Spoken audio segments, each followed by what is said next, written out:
Olá, pessoal do Brasil, Estados Unidos e Europa. Eli Boda com mais uma podcast celebrando 15 anos da conversa entre educadores, uma série bianual e internacional.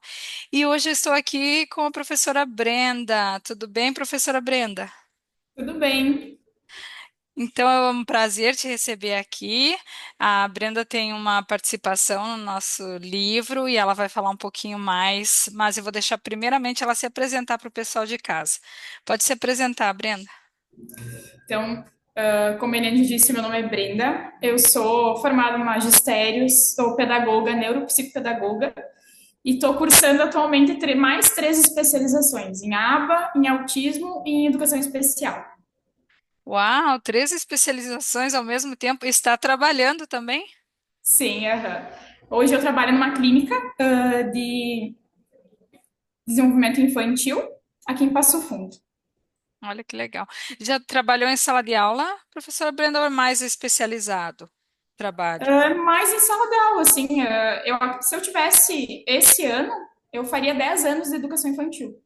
Teria 10 anos a educação infantil, fecharia agora 10 de fevereiro, mas eu parei, em 2024 não trabalhei, então eu fiquei com 9 anos de educação infantil, né? Trabalhei 9 anos em sala de aula. Parabéns!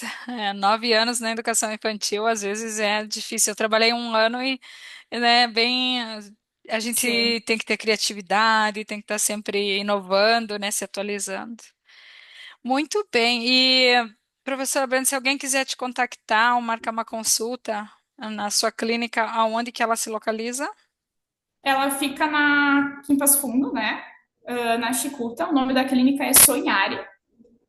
Pode entrar em contato aí tem o número da clínica no Uhum. Instagram. Não vou saber te dizer o certo agora qual que é, mas é Sonhare. Não sei ao certo o arroba lá, mas se colocar lá Sonhare, pode entrar em contato com eles e marcar um horário lá. Ah, que legal. E trabalha geralmente, eu vi que você está fazendo especializações na área de dificuldades de aprendizagem. Como que é? O que que tu Isso. trabalha hoje em dia? A gente trabalha, tem TEA, principalmente, né? TDAH, crianças com TOD, mais voltado para a área de terapia mesmo, né? Para aprendizagem, mas também para terapêutico. Então, assim, a gente faz também na minha área, no caso, reforço escolar, mas lá tem uma equipe multidisciplinar, né? As proprietárias são a Rafaela, que é terapeuta ocupacional, e a Emanuela, que é neuropsicopedagoga também. São as duas sócias, né? Então, elas abriram aí a clínica, e aí a gente entra com uma equipe multidisciplinar, que tem psicólogo, fonoaudiólogo, tem quase todas as áreas que atendem para que a gente realmente faça um grupo ali e atende toda a necessidade da criança, no Olha caso. que maravilha. A gente teve duas professoras, uma doutora e a outra especialista em educação especial, né, uma na sala de aula aplicando, e elas sempre falaram da importância dessa rede de apoio dos profissionais da saúde. Então, é um prazer estar te recebendo aqui. Mas vamos ver, o público é variado, então vamos começar a diferenciar um pouquinho. O que seria neuropsicopedagogia? A neuropsicopedagogia, hoje a gente trabalha com a área voltada, tem duas áreas, a clínica e a institucional, né? Eu trabalho mais com a área clínica, que é realmente essa questão mais terapêutica. Ela é voltada para a aprendizagem, mais as questões ali, como que o cérebro funciona, como que trabalha. Então, a gente entendendo esses processos do cérebro, a gente consegue desenvolver melhor a aprendizagem na criança, né? Então, lá na educação infantil, hoje em dia dizia, não existe aprendizagem se ela não for significativa. Né? Então, com a neuropsicopedagogia, mais ainda. Né? Então, a gente entendendo como que funciona. Como que acontece a sinapse? Como que a criança está aprendendo? Então, ela impacta mais nesse sentido mesmo. Transformando vidas. E no início da sua fala, você mencionou três coisas e eu gostaria que você falasse a diferença aí para os nossos ouvintes. Você falou TEA, TDAH e TOD, certo? Pode. Todd. Vamos lá, E, então, pode explicar a diferença de cada uma, mais ou menos brevemente? então, TEA, na verdade, é transtorno do espectro autista, né? O TEA, ele hoje ele tem, digamos assim, tem mais. Hoje tem um estudo que diz que existem mais de 400 genes aí, e que em cada criança ele muta de uma forma diferente lá no DNA. Então, a gente tem aspectos diferentes em cada criança. Por exemplo, o TEA, hoje, no menino e na menina, ele se apresenta de forma diferente, mas a gente tem algumas características, né? Dificuldade para socializar, questão comportamental, né? Geralmente a gente ouve muito falar que o TEA ele não vem sozinho, ele tem comorbidades. Então, às vezes, o TDAH, o TOD, a DI, né, são todas comorbidades do TEA, mas a gente também tem eles de forma isolada. Então, o TDAH, o transtorno do déficit de atenção e hiperatividade, pode ser que a criança tenha só isso, né, ou o adulto, enfim, né, que não é só em criança, né, as crianças crescem. E o TOD, ele é uma rigidez cognitiva, né? Então, quando a criança é contrariada, ela se frustra, mas, assim, as funções executivas, elas funcionam de forma diferente de uma criança típica, né? Então, as crianças atípicas, que têm transtorno do espectro autista, que têm TDAH, que têm TOD, o corpo delas, a maturação do corpo funciona de forma diferente. Então, a gente não está falando só de uma questão comportamental, mas do funcionamento do corpo como um todo, né? Então, hoje eu até comentava com alguns colegas que algumas crianças com TEA, elas têm uma grande probabilidade de obesidade infantil. Por quê? Porque enquanto o nosso corpo processa o carboidrato numa velocidade, o deles processa numa velocidade muito mais lenta, né? Então, por exemplo, se eles ingerirem a mesma quantidade de carboidrato que uma criança típica, o corpo não vai processar daquela mesma forma. Então, a gente tem uma tendência não só na questão comportamental, enfim, nessas rigidez que eles apresentam bastante, mas também na maturação como um todo no corpo, né? Metabólica. Isso, metabólica. Então a gente vê muito disso, né? E que Olha que algumas coisas, interessante. o que que acontece? Antes a gente ouve muito falar, isso agora todo mundo tem laudo, né? Não é assim, né? É porque antes a gente dizia, tinha evasão da escola, mas por outros motivos, né? Não quer estudar. Esse não consegue aprender, né? Mas o porquê? Por que que não consegue aprender? Então hoje a gente tem um CID, digamos assim, que está laudando aquela criança e dizendo que ela precisa de auxílio, né? Que ela não está ali sozinha. Então, o laudo, na verdade, não é que a gente está rotulando a criança, mas o laudo é para dizer, estamos aqui para te ajudar, né? Então, de que forma a gente vai te ajudar? A gente sabe que você está com dificuldade nisso, nisso e nisso. Então, a gente entra com as terapias para auxiliar aquela criança, no caso. Muito bem, e daí também, quanto mais cedo a intervenção, melhor. Agora eu vou te perguntar, tem um termo aqui muito popular nos Estados Unidos que é neurodivergente. Então, você estava falando da pessoa típica e E da a ti? atípica seria a neurodivergente, então? Isso. Olha, interessante. E tem vários tipos de neurodivergência e também a intervenção ela é diferenciada, correto, prof? Isso. Deixa eu te até tu me falar uma coisa agora que eu lembrei. A intervenção precoce, quanto antes ela acontecer, melhor. Porque a gente tem um estudo hoje que diz que após os 5 anos, aí os 5, 6 anos, que é quando o cérebro lá alcança muitas sinapses, né? Os 6 anos. Por que a gente alfabetiza o cérebro? Fazer um parênteses, né? Por que a gente alfabetiza depois dos 6 anos? O cérebro está fazendo muitas sinapses, milhões de sinapses. E aí depois a gente tem uma queda de sinapses, né? Então, a gente começa a fazer menos. A gente tem uma neuroplasticidade que é para a vida toda. Mas depois dos 6 anos, claro que durante a adolescência a gente tem picos, mas ela tende a cair. Então, tudo que a gente aprende até os 5, 6 anos, no TEA, enfim, ali, a gente consegue dar um upgrade, digamos assim, né? Depois a gente tem uma dificuldade um pouco maior. Então, tem um estudo que diz que depois dos 5, 6 anos, tudo que a criança aprende, 75% é com mais dificuldade, né? Então, desenvolver a coordenação motora ampla ali, né? Na fase da educação infantil, ali na segunda infância, né? No início da segunda infância. Show, né? Então, isso vai ajudar ela para o resto da vida. Não desenvolveu? Então ela tem uma tendência agora de aprender só 75, só 25%, né? Daqueles 100%, ao invés dela aprender, né, ela vai aprender menos que aquilo. Então tem uma dificuldade um pouco maior depois dos 5, 6 anos. Por O isso que a gente fala esforço, muito, o né? esforço, né, para aprender a mesma quantidade é muito maior Muito depois. maior. Isso é. Olha que interessante. E como se deu essa participação no livro Conversas? O que que você escreveu na época? Na época, eu acho que eu estava falando sobre a questão do que acontecia aqui no Brasil, né? A gente tinha. A Desculpa, me fugi. pandemia? Foi antes ainda, eu acho, da pandemia, né? Mas eu falei sobre o brincar, porque naquela época eu estava toda da educação infantil, né? Então eu acho que eu trouxe a questão do brincar, que ainda é importante, né? Para termos não só da educação infantil, mas para termos de terapia também, né? Então, hoje a gente trabalha dentro da terapia. Quando eu vou buscar as crianças na recepção, eu digo, que bom que você veio brincar, né? Do que a gente vai brincar hoje? Por quê? Porque algumas Olha, pessoas tendem a pensar que o brincar, ele não tem objetivo. Na verdade, ele tem um objetivo, né?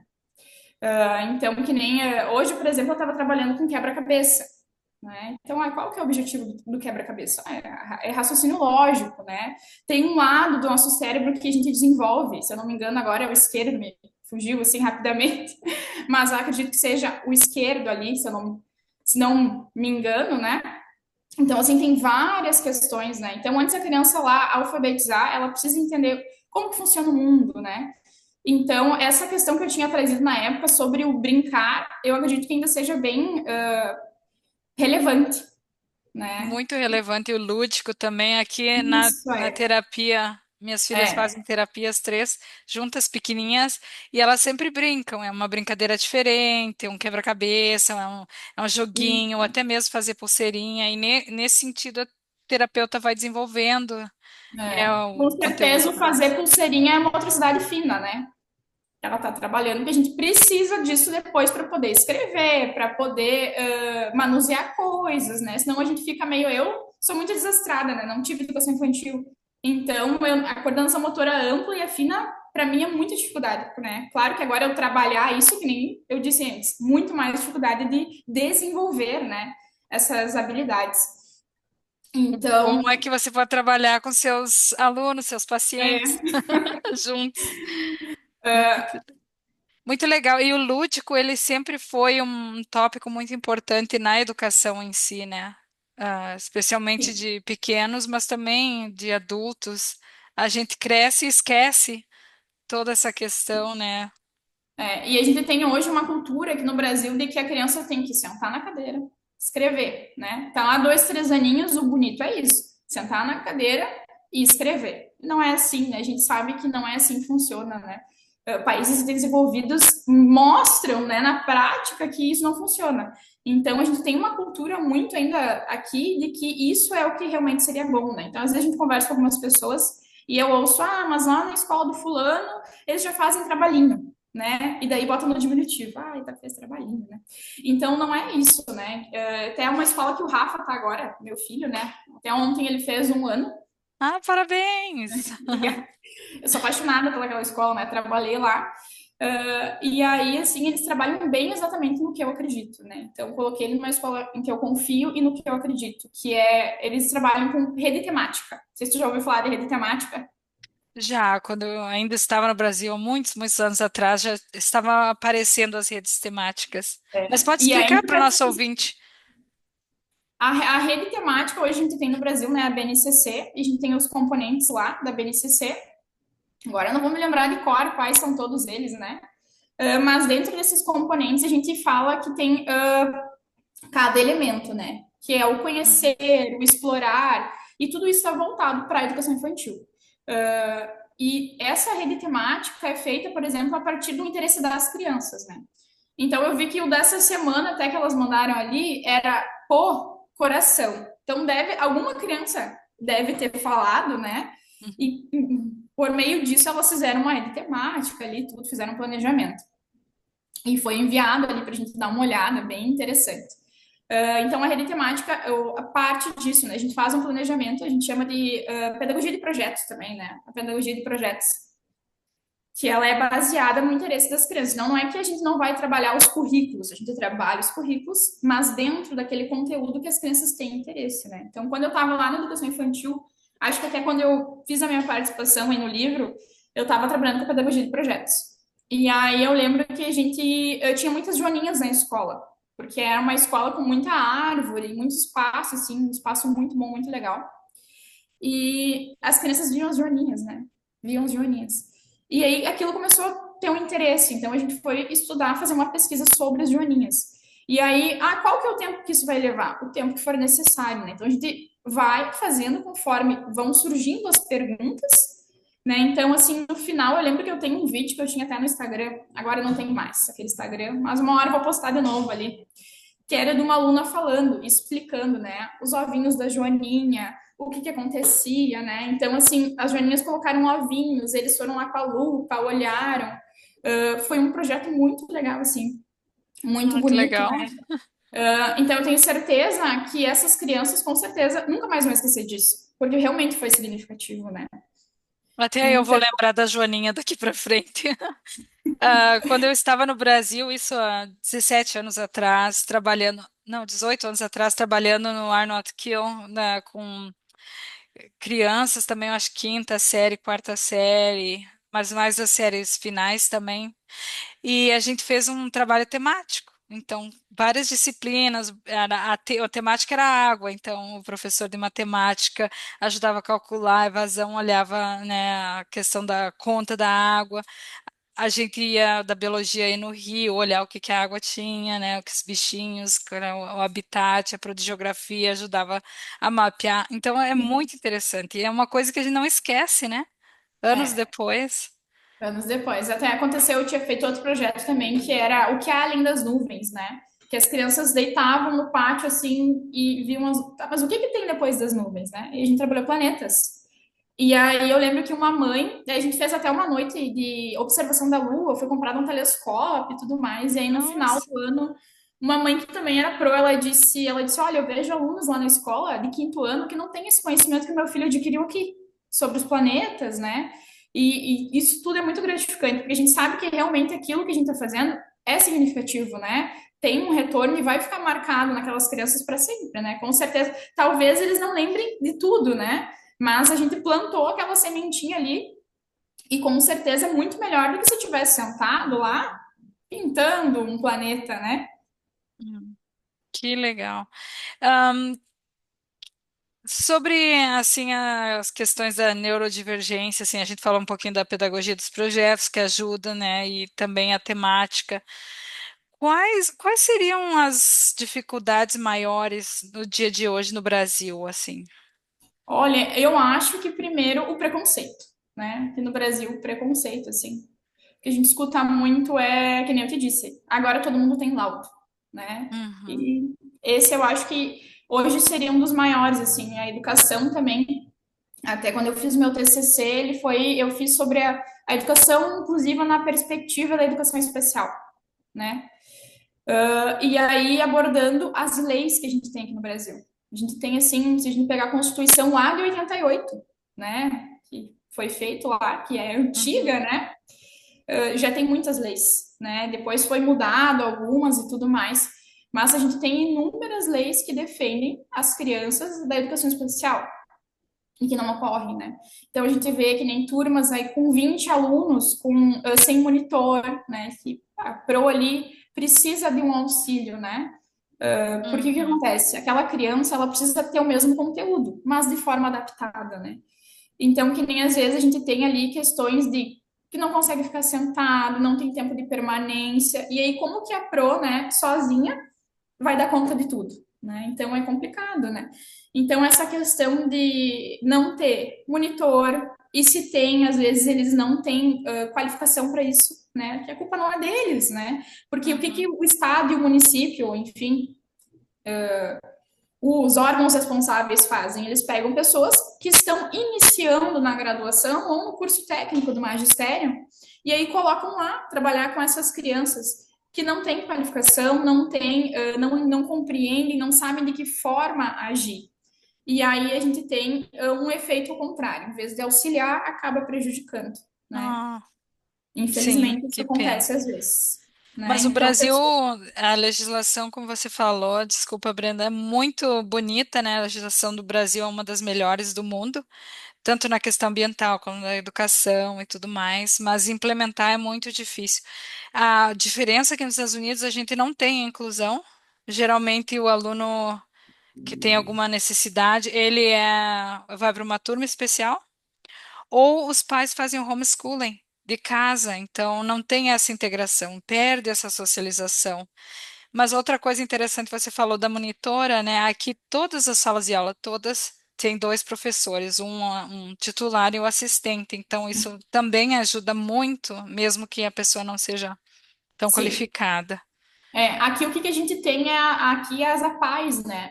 Só que aí tem que achar critério, né? Tem alguns critérios, né? Não vou saber te dizer quais são todos eles, tá? Mas a gente tem alguns critérios que aí a criança, ao invés de ir para a escola regular, né, vai para lá, para ter um olhar mais cuidadoso, digamos assim, né?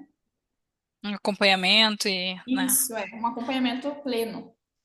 Ótimo, muito informativa a tua conversa, Brenda. Estou adorando. Só que a gente tem tempo limitado nessa podcast.